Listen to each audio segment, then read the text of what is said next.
नमस्ते। पता है, हमारी दुनिया संस्कृतियों, प्रकृति और भाषाओं के कितने ही रहस्यों से भरी पड़ी है। तो चलिए आज कुछ ऐसे ही मजेदार सवालों का पिटारा खोलते हैं और देखते हैं कि हमें कितने हैरान कर देने वाले जवाब मिलते हैं।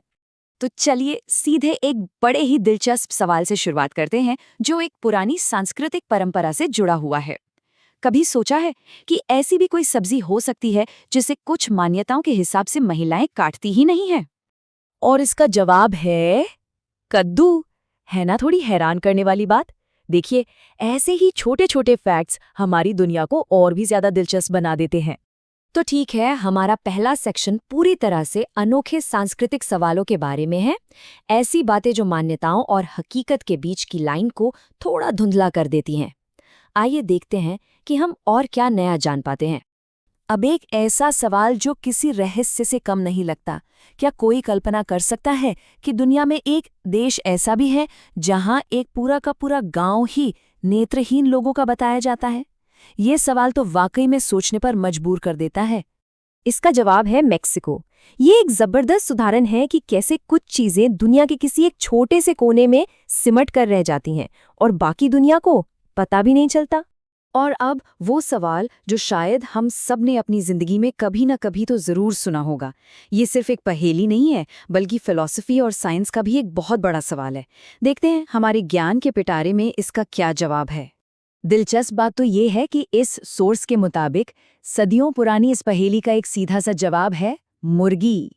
ये दिखाता है कि कभी-कभी सबसे मुश्किल सवालों के भी बड़े आसान जवाब हो सकते हैं, भले ही वो किसी एक नजरिए से दिए गए हों। चलिए, आप दुनिया की सांस्कृतिक पहेलियों से निकलकर सीधे अपने देश भारत की ओर आते हैं। तो तैयार हो जाइए कुछ दिलचस्प राष्ट्रीय तथ्यों के एक लाइटनिंग राउंड के लिए। यहाँ भारत से जुड़े 3 कमाल के फैक्ट्स एक साथ हैं। क्या ये पता था कि भारत का पहला शहर कोलकाता था? और देश की जीवनदायिनी सबसे लंबी नदी वो तो गंगा है ही। और एक बहुत ही अनोखी बात, राजस्थान में एक ऐसा मंदिर भी है जो चूहों को समर्पित है। सच में इतिहास, भूगोल और संस्कृति का कितना अनोखा संगम है। चलिए अब भारत से आगे बढ़ते हैं और दुनिया के अजूबों की सैर करते हैं। ये सेक्शन हमें प्रकृति, विज्ञान और इतिहास के कुछ ऐसे फैक्ट्स बताएगा जो सच में हैरान कर देते हैं। प्रकृति के चमत्कारों की तो कोई कमी ही नहीं है। लेकिन क्या कोई सोच सकता है कि कोई जानवर 10 किलोमीटर दूर से ही पानी का पता लगा सकता है? ये तो जीने के लिए एक असाधारण शक्ति है। जी हाँ, ये कोई और नहीं बल्कि हमारा विशालकाय हाथी है। उसकी सूंड सिर्फ पानी पीने या सामान उठाने के काम नहीं आती, बल्कि ये एक इतना पावरफुल सेंसर है जो मीलों दूर से पानी का पता लगा सकता है। कमाल है।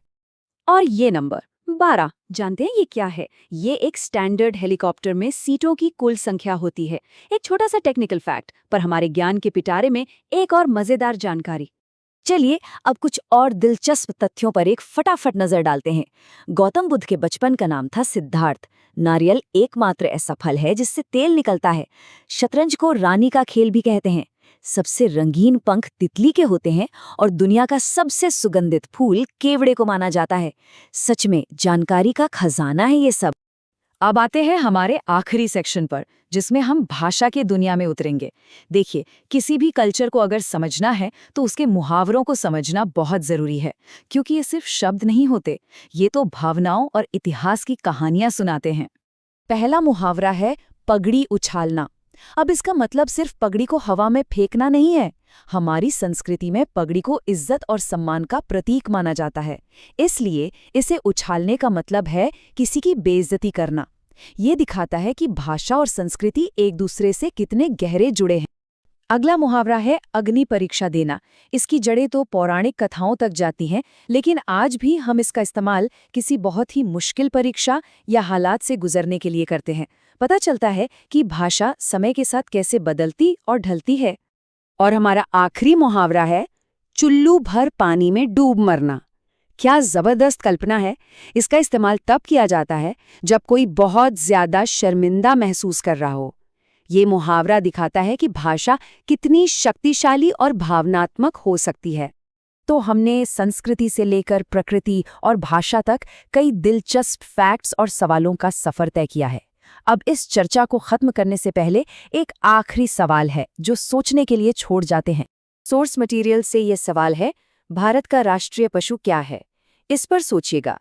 ये हमें याद दिलाता है कि ज्ञान का सागर कितना गहरा है। सीखने के लिए हमेशा कुछ न कुछ नया होता ही है, बस अपनी जिज्ञासा को जगाए रखने की जरूरत है।